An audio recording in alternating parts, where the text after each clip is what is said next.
How to become unrecognizable and change your life in only 30 days. Did you know? 1 in 8 people worldwide is obese. 1 in 5 people suffers from a mental health condition like depression or anxiety. 1 in 3 couples faces financial problems that can lead to divorce. 27% of Americans have less than $500 in their checking account. And the NEET rate, youth not in employment, education, or training, has worsened significantly. Among young men, it rose from 13.1% in 2019 to 15.3%. For young women, it climbed from 30.3% in 2019 to 31.1%. So if you are overweight, struggling with anxiety or depression, facing financial issues in your marriage, and unable to save money, neither studying nor working, then this ends today. Because in today's video, I'm going to share 6 scientifically proven steps that will help you in one way or another improve each of these 3 crucial areas of life: physical health, emotional health, and financial health. And don't forget to like, subscribe, and share to keep supporting my content. And here's the thing, we're going to dive deep into each of these 3 pillars that I just mentioned. But before we do, I want to start with a quick reflection. There's a famous quote that says, "We are what we repeatedly do." Excellence, then, is not an act, but a habit. Honestly, I always believed this quote to be true, but I wasn't applying this concept across all areas of my life. On one hand, I made 100 calls a day, worked 12, 14, sometimes 16 hours every day. I brought in clients, I built my investment office, I turned my work into a habit and my habit into excellence. In just a few years, I sold my investment office, starting from scratch and truly achieving financial freedom. But on the other hand, I destroyed my health in the process. A few years ago, my diet was practically nothing but carbs, sugar, canned food, and ultra-processed junk. I was constantly inflamed. I spent years trapped in the yo-yo effect, losing weight only to gain it all back again. And for a period in my life, I used cigarettes as my emergency crutch. Working in finance, whenever I felt overwhelmed and needed an outlet, I'll take the elevator, go down to the ground floor of the building where I worked as an investment advisor, step outside and light up a cigarette, just to escape the chaos. That's how I lived for many years. And maybe you are in a similar place right now. Everything I'll share in this video consists of quick, actionable steps you can start implementing in your life today. Steps I've applied in my own life that completely turned things around for me. But let me be clear, these tips can change your life in 30 days. But that doesn't mean it will be easy or that you won't need to put in the effort to make real change happen. You got it? So, alright, no more stalling. Let's jump straight into the first step of our video, which is accept the judgment. For those who know me, you're well aware I've always been a hoodie guy. There was a time when hoodies were my go-to for everything. I even rocked a hoodie suit. But in the world of finance, wearing a hoodie was a big no-no. The norm was to be suited up and look like an executive. Wearing a hoodie genuinely shocked people, and more often than not, it drew criticism. I've always stood by the idea that it doesn't matter what you wear. You can wear hoodies, you can wear swim trunks, you can wear baggy clothes, you can wear whatever you like. What really matters are the results you deliver. And while I still agree with that, there's a big but here. Think of it this way. Let's say you worked 50 years of your life. You run a business, you created jobs, endured countless struggles, built up a solid nest egg, and now you want to see that money working for you.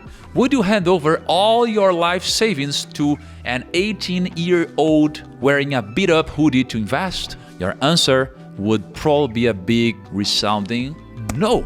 Why? Because you are a reflection of what you wear, And you might not give your entire fortune to a well-dressed 18-year-old either. Though, let's be honest, they would leave a much better impression. So here's something to take with you. If you've already reached a place where your wealth lets you do whatever you want, don't worry about what you wear. Be happy in your hoodie or whatever makes you good. But if you're not there yet, my advice is to present yourself well. That's the first step to completely transforming your life. Accept the judgment and dress in a way that aligns with the image you want to convey. And the second step in our video is burn the boat.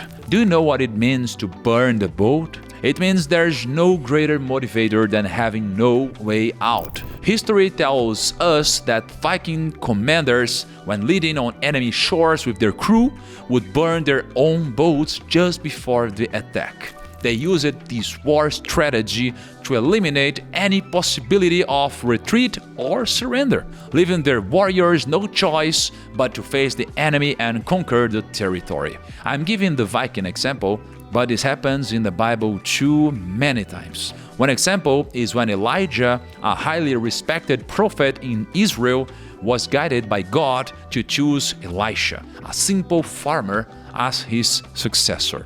When Elisha was chosen, he slaughtered the oxen he used to plow the land and burned his plowing equipment. He then used the wood to cook the oxen and gave the food to the people. It's the same principle as the Vikings. Whether burning the boats or slaughtering the oxen and burning the plow, the idea is to destroy any possibility of going back. Now there is only plan A. Plan B doesn't exist. And coincidentally, that's exactly what Chris Gardner, the guy from the movie The Pursuit of Happiness, told me when I interviewed him here in Brazil. I think this principle applies to entrepreneurship. It applies to business, but it doesn't apply to our investment portfolios. In investments, we need to diversify to mitigate risks and protect our wealth. In business, however, you need to focus as much as possible. That's what will make you wealthy. No plan B. For example, 100% of the rights to my book are tied to my company.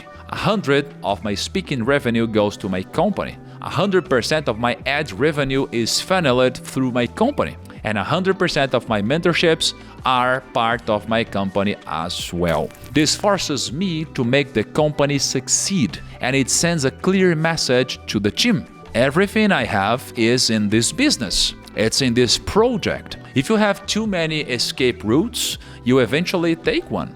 But if there is no boat to return to, if there is no plow or oxen left, if there is no plan B, you're forced to make plan A work. A practical way to implement this is called public commitment. If you follow me on Instagram, you know I publicly committed to doing 18 pull-ups in a row by November 8th. Right now, I can do about 10 to 12. When you share your goals with others, the pressure not to fail increases. You create an additional sense of responsibility, and that's exactly what you need to do. Publicly commit to something. Publicly commit to losing weight, publicly commit to saving money, publicly commit to going to the gym, and commit to reading X number of books this year. Commit to finishing that course you put on hold. So burn that boat today. The third step in our video is Pareto. Did you know that only 20% of your effort at work is responsible for 80% of your performance? That's the famous Pareto Principle. Let's imagine this together. In a marathon, there are certain stretches that are crucial for maintaining your pace and securing the victory. Similarly, 20% of the tasks you perform daily are like those essential stretches. They're the ones that truly push you toward the finish line. By focusing on those tasks, your overall performance skyrockets. Now think about a soccer team. In every match, only a few players make the most decisive passes or score the goals that determine the outcome. Those players are the 20% that ensure 80% of the victories. Identifying and training these players, focusing on the strengths, is what can lead the team to success. This concept gained traction when Italian economist Vilfredo Pareto observed that 20% of the pea pods in his garden produced 80% of the peas. Later, he noticed that 80% of Italy's land was owned by 20% of the population.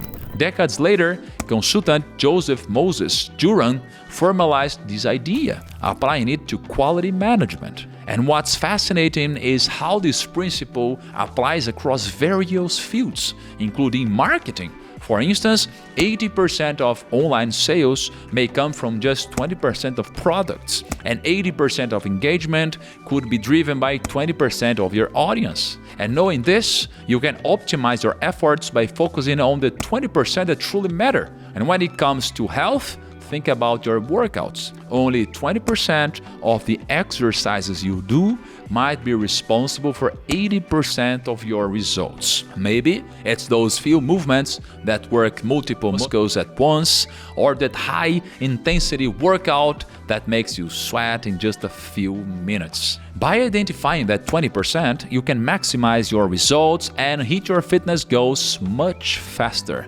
without spending hours at the gym. The Pareto Principle isn't a magic rule, but an intelligent way to see what really makes a difference. So why not apply it to every area of your life? And well, the fourth step is eat the frog. There's a famous quote by Mark Twain, the renowned American writer, that goes, "If it's your job to eat a frog, it's best to do it first thing in the morning. And if it's your job to eat two frogs, it's best to eat the biggest one first." What does that mean exactly? It means you should tackle the hardest or more unpleasant task of your day first thing in the morning. It's that thing you know you need to do but keep putting off. When you eat the frog early, the rest of your day feels much lighter. This is where the Eisenhower matrix comes in. If you are unfamiliar with it, don't worry because I'll explain. The matrix divides your tasks into 4 quadrants. First, it's important and urgent because these are the tasks that need to be done immediately. They're often the biggest challenges and the ones that will bring the most results in your life. And these are the frogs you should eat first. Second, it's the important but not urgent. These are the important tasks that don't have an immediate deadline, and the danger is that if you procrastinate on this, they'll move into the important and urgent quadrant. Then, you'll face multiple frogs to swallow at once. Be careful not to delay these tasks. The third is the urgent but not important. These are tasks that seem pressing but aren't truly important. And here's the key: don't do them yourself. Delegate this as much as possible. And the fourth, neither urgent nor important. This is the trash bin of your schedule. These tasks only serve to distract you and steal your time. So eliminate everything in this quadrant completely. And you may ask, how will all of this change your life in 30 days? Well, starting today, you should begin your day by identifying your biggest frog, the task in the important and urgent quadrant of the Eisenhower matrix, and complete it before doing anything else. This simple habit can unlock more focus, productivity, and success in every area of your life. And now we have the fifth thing, that is, apply the 5-hour rule. The 5-hour rule is practiced by 2 of the world's top billionaires, Elon Musk and Bill Gates. It's about dedicating 1 hour a day or 5 hours a week on weekdays to study, explore, or dive into something that sparks your curiosity. This rule is built on 3 key pillars. First is reading or consuming any form of content, reflection, and experimentation. Reading is crucial. Most people think intelligence is just about thinking a lot, but if you only think without consuming new ideas, you end up running in circles. It's like a stomach. To digest, you need to eat. To think, you need to consume information. And just as the quality of the food you eat affects your digestion, the quality of the information you consume determines the quality of your thoughts. Next comes reflection. This is where you take the content you've consumed and begin planning how to apply it. Finally, in the experimentation phase, you put your ideas into practice and test them repeatedly. You likely fail, and that's okay. You need to learn how to fail so you can start again, each time with new insights from your attempts. It's very important to choose something that genuinely excites your curiosity. You need to learn to work and study for the joy of it, for a sense of purpose, for something bigger than only financial returns. These 5 weekly hours completely change the game for you. They can spark brilliant ideas and open doors you never imagined. There's a 6th step. This is the step where you should buy a planner. This is simple, affordable, and basic, but it's something you must do. So buy a planner. Let me tell you, I can't live without mine. My planner has everything. It has meetings, classes, recordings, and lectures. And it's not just divided by day or by month, it's broken down to the exact time for each task. Why? Because if it weren't perfectly scheduled, I would give myself permission to procrastinate. So picture this. After lunch, your belly is full, and you think, I'll just scroll my phone for a bit, it's fine, I've got time. But then you start scrolling and scrolling, you find an interesting video, decide to watch it, and then another and another. Next thing you know, you lost 5, 10, and even 30 minutes. Now, if you know exactly what needs to be done in the day, what are your priorities, and the best time for each task, you won't let yourself waste time, unless you've specifically scheduled time for that. In fact, having a planner helps you carve out time for intentional breaks and distractions during the day. You know that book you've been wanting to read for ages? That quality time with your family you haven't been able to set aside? That new project you just keep putting off because you don't have time? If you had a planner, I'm certain you'd be able to visualize and organize it all. Personally, I use a digital planner because it's more efficient for me, but I recommend starting with a physical paper planner, something you can write in by hand. And trust me, it's a game changer. And that's it, cousins. Trust me, changing your life in 30 days is possible, and it's just a matter of looking at everything in a different way, from a different perspective. Optimizing your time and starting to create new habits, you can do it, and you won't regret making this decision. And being here was the first step. So, see you soon. Waiting for you on next video.